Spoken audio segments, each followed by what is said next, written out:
approaches to the human mind acknowledge the bifurcation of the mind into different sections based on functionality, awareness, etc., etc., etc.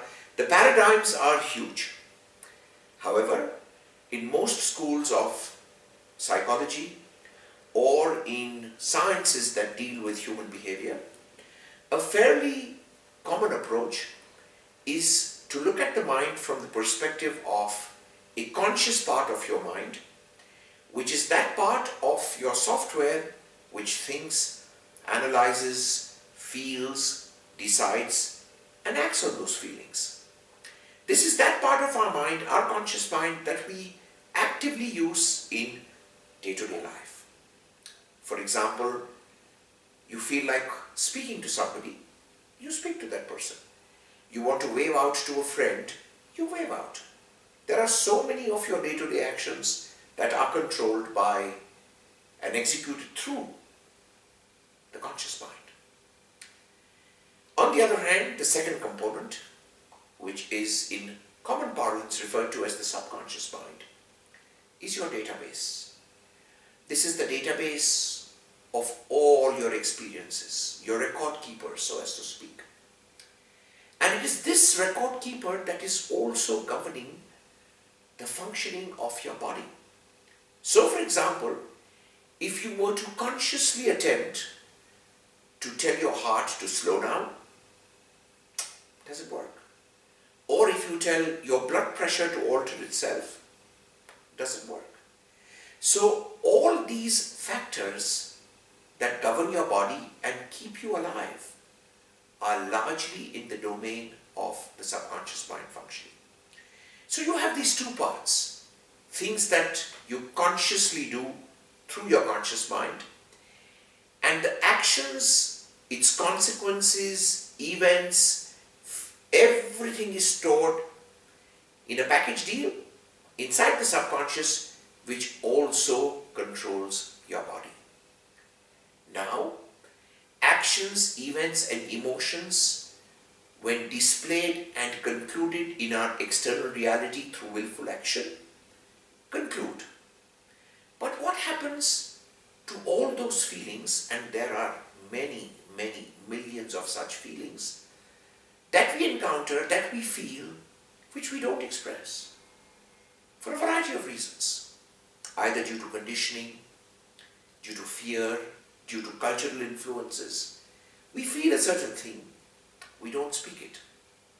Feelings are energies. What happens to them? The moment our conscious mind decides not to express a certain feeling, the subconscious mind, which is the storekeeper, has to store that feeling. And so what does it do? It takes the same unexpressed feeling, which you haven't expressed out there, and stores it. Where will it store it? It just has the body, which means your body becomes the unintended recipient of all the toxic emotions that you do not express willfully. The net result? The body starts to break down. And that's how we find diseases originating in the mind and concluding in the body. Having understood this, we also know that for us to access our subconscious mind on our own is not an easy task. Of course, there are people who have mastered techniques and methods to do that. But it's outside the purview of most of us. Over time, human awareness has figured a way out to do this. And that process is typically what is loosely referred to as a hypnotic trance. Let's understand the term hypnosis in a little more depth. Normally, we are aware of two states of ourselves. We are awake or we are sleeping. About 150 years back, science, working with the human mind, people working with the human mind discovered that there was a third state of awareness that was possible, and that state was a state where you were consciously aware, and yet it was possible to tap into that massive unconscious database of the subconscious mind, which normally is the sleep state when we are unaware. So this third altered state of awareness was labeled as hypnosis, which comes from the Greek word hypnos, which technically means nervous sleep. Now, nervous sleep is a very paradoxical term, because nervousness is a state in which you are extremely alert, and sleep is a state in which you're very relaxed and your body is sleeping. So hypnosis becomes a state in which your body is extremely relaxed, almost sleeping, and yet your mind is extremely alert. And it is with this alert state of the mind that it becomes possible for us to tap into the subconscious space, which is relaxed because the body is sleeping. Why would we require to do this? The subconscious mind is many, many times more powerful than your conscious mind. If we take a loose, purview of people, if we were to conduct a random survey of what people want in their lives, people want to be happy. People want to be peaceful. My simple answer to all these people is, so be happy. If you want to be happy, be happy. You want to be peaceful? Be peaceful. Easier said than done. If it was so easy to be happy, nobody would be sad. And yet, most of the people we encounter are not happy. Most of the people we encounter are not peaceful.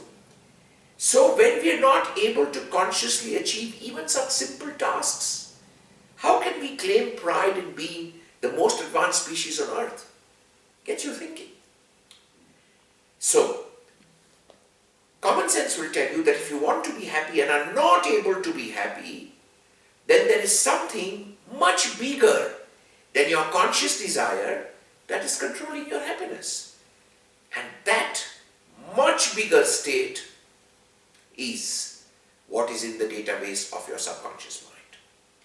And since the subconscious mind is the record keeper of experiences, since the subconscious mind is the custodian of time and space influences, and it is so much bigger than your conscious awareness, so naturally, whatever gets impressioned in it tends to get amplified and come back to you. And which is why most of the times in life, experience wins. You may know the experience is not correct, but it still has an ugly way of duplicating itself. Which is why failure begets failure, sadness attracts even more sadness, desperation makes you even crazier, and the list is endless. And so how does hypnosis help?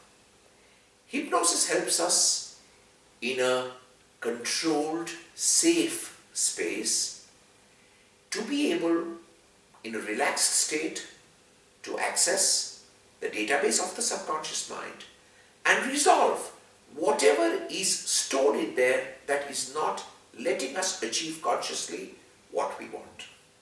In short, hypnosis and hypnotherapy is about striking a balance or bringing the conscious and subconscious mind on the same page. The moment you have the resources of the subconscious mind available to the direction of the conscious mind, miracles, transformation, magnificence is completely possible. Now, since the subconscious mind stores events and experiences of the past, naturally, using hypnosis to go to that past would be a regression. We don't go in for regressions to change the past.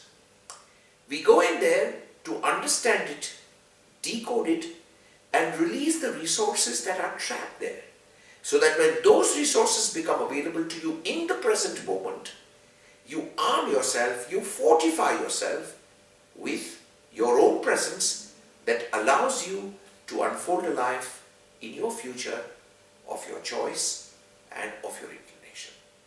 That is the value of regression therapy in hypnosis.